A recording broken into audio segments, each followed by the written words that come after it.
Existem histórias tão estranhas, tão perturbadoras, que até hoje ninguém consegue explicar. Casos sem lógicas e que nem a ciência consegue explicar com precisão. Hoje, convido você para conhecer esses 3 mistérios que até hoje não têm solução nenhuma.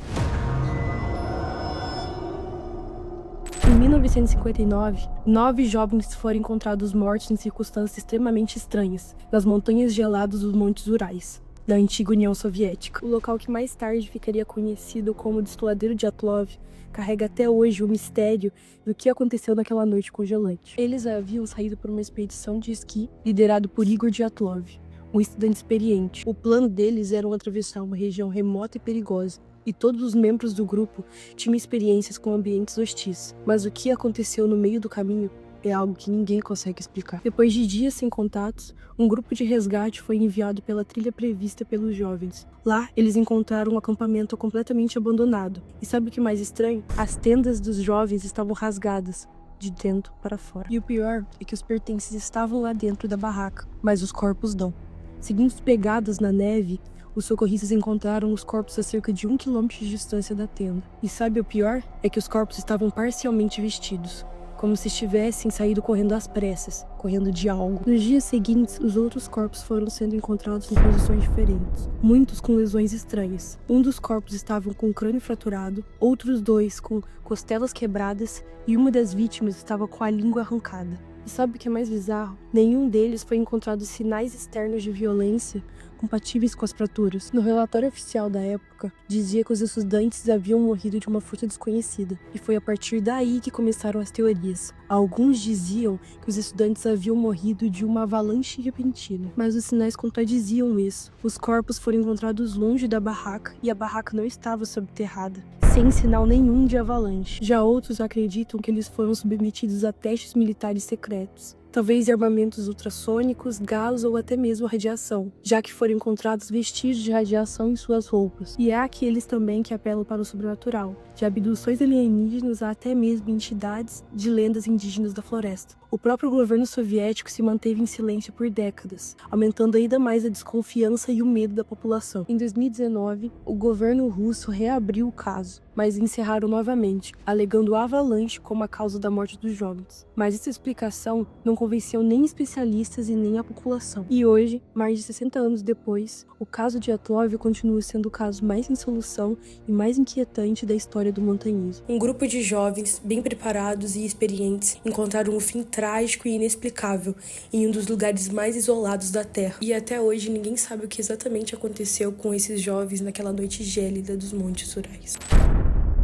O Lago Bodom, na Finlândia, é um lugar perfeito e calmo para se acampar, pescar e passar um tempo com a família. Mas por trás de toda essa calma e tranquilidade se esconde um caso real que até hoje nunca foi solucionado. Esse caso aconteceu em 4 de junho de 1960, quando 4 jovens foram acampar às margens do Lago Bodom, que fica em Espoo, na região metropolitana de Helsinki, sendo 2 casais, Maila e Seppo, e o outro casal sendo Anja e Neil. Era para ser um acampamento comum, com natureza, amigos e sossego. Mas na manhã seguinte, 3 dos 4 adolescentes foram encontrados brutalmente assassinados, dentro e ao redor da barraca. O único sobrevivente foi Nils, namorado de Anja, que foi encontrado com fraturas no rosto, cortes na cabeça e com um comportamento bem estranho. A polícia chegou, mas o local já havia sido completamente destruído, por curiosos que haviam passado por lá e destruído completamente as evidências sólidas do local. Agora se prepara, porque os detalhes desse crime são completamente assustadores. O assassino atacou de madrugada, possivelmente enquanto todos estavam dormindo. O assassino atacou os jovens de fora da barraca, golpeando-os com uma faca ou um objeto cortante, possivelmente com uma pedra ou uma barra de ferro. O zíper da barraca foi fechado depois do crime, o que sustentou a teoria de que o assassino queria esconder ou queria manter de que nada tinha acontecido ali naquele lugar. As perguntas que mais atormentam todo mundo até hoje é: quem fez o crime e por quê? Vamos às principais teorias. Sim, o único sobrevivente também foi o principal suspeito desse massacre por anos. Em 2004, 44 anos depois, Nils foi preso e acusado de ter assassinado os próprios amigos depois de uma briga por ciúme. Segundo a promotoria, Nils havia discutido com sua namorada Anja, surtado e matado os 3. Teorias apontam que suas lesões eram auto-infligidas para simular um ataque externo. Porém, em 2005, Nils foi solto e considerado inocente. inocente por falta de provas. Ou seja, se ele era culpado, ninguém tinha provas nenhuma. Logo após os assassinatos, uma testemunha diz ter visto um homem loiro vestido de preto caminhando próximo ao lago na manhã do crime. Ele foi descrito como alguém calmo, mas que se afastava do acampamento logo por volta das 6 horas da manhã. Anos depois, identificou esse homem como um suspeito, porém ele já havia morrido, e também não havia provas ligadas diretamente a ele. Esse nome aparece em várias teorias de crimes na Finlândia. Hans Asman era um ex-oficial da SS nazista. Morava perto de Helsinki e ele já foi acusado de ter vários comportamentos suspeitos em vários crimes. Sabe o mais bizarro? Na manhã seguinte do crime, ele havia aparecido no hospital com roupas sujas de sangue e comportamento bem estranho. Mesmo com todas essas evidências, a polícia nunca o chegou a investigar a fundo. Teorias apontam que ele fazia parte do serviço secreto e foi protegido por interesses maiores. Mas até hoje isso nunca foi comprovado. Teorias bizarras envolvem até mesmo um assassino em série desconhecido ou a possibilidade de o crime ter sido feito por alguém que vivia escondido nas florestas. E isso torna o crime mais bizarro do que até os Montes Apalaches. E talvez o mais perturbador de tudo isso seja o fato de que esse crime nunca foi resolvido e não tem uma resposta. E mais de 60 anos depois, ninguém foi condenado. As motivações continuam obscuras e as famílias das vítimas nunca tiveram justiça. E só passando aqui rapidinho para lembrar vocês de deixar o like e se inscrever no canal. Isso ajuda muito a trazer mais histórias misteriosas aqui para vocês. O caso do Lago Bodom é real e brutal. E o que assusta mais não são os assassinatos que ocorreram lá, e sim as dúvidas eternas que ficam. Quem matou aqueles jovens? Por quê? E será que o assassino ainda tá vivo? E por que ele teria feito isso? Enquanto isso, o Lago Bodom continua lá, silencioso e frio, com essas perguntas que sempre serão eternas, que nunca terão respostas.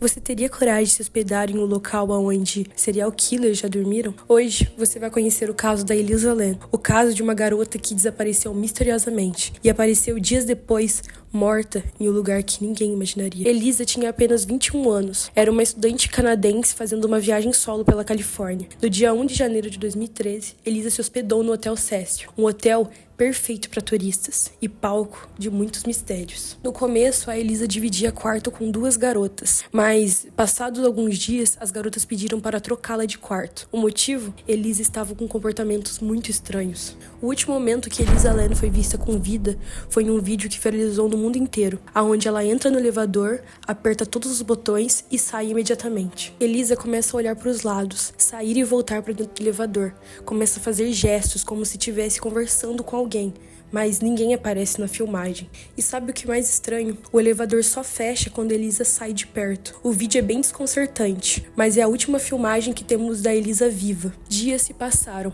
Elisa sumiu misteriosamente e ninguém sabia onde ela estava, até que os hóspedes do hotel começaram a reclamar do gosto da água. A água está saindo com gosto estranho, alguns diziam. Ela está saindo preta da torneira. No dia 19 de fevereiro, 18 dias após o desaparecimento de Elisa, funcionários foram ver o tanque de água e encontraram Elisa nua, morta, boiando. Ela foi encontrada dentro de um dos tanques. E ao lado dela, as roupas que ela estava usando no vídeo do elevador. Só existiam 2 formas de chegar aos tanques de água no terraço. A primeira é pelas escadas externas, que tinham que sair por uma janela. E a segunda é pelas portas internas, que sempre viviam fechadas e eram equipadas com alarme. Mas os alarmes nunca tocou. E como ela chegou lá? Além disso, os tanques de água eram pesados. E Elisa não tinha nenhum sinal de machucado, de luta corporal ou de drogas no sangue. Seu laudo, dado como afogamento. Mas nada disso faz sentido. E é aí que começam as teorias. Elisa sofria de transtorno bipolar. Ela tomava remédios controlados. Talvez estivesse tendo um surto psicótico no dia e entrou no tanque achando que estava se escondendo. Só que isso não faz sentido nenhum. Por que ela tiraria a roupa? E como ela teria fechado o tanque por dentro? Apenas um funcionário teria acesso à porta de segurança sem ativar o alarme. E só eles podiam editar ou apagar trechos do vídeo da câmera de segurança. Bom,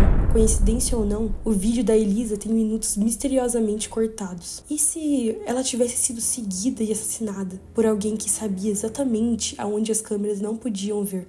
O Hotel Cecil tem um histórico pesado de suicídios e assassinatos, e até mesmo o serial killer Richard Ramirez já se hospedou por lá. Relatos falam de fantasmas sufocando seus hóspedes. Será que Elisa estava fugindo de algo que ninguém mais podia ver? Bom, o caso foi dado como encerrado, afogamento acidental, sem investigações adicionais. Mas como que uma garota chega sozinha num topo de um hotel trancado? E como que ela morre e não deixa rastros nenhum?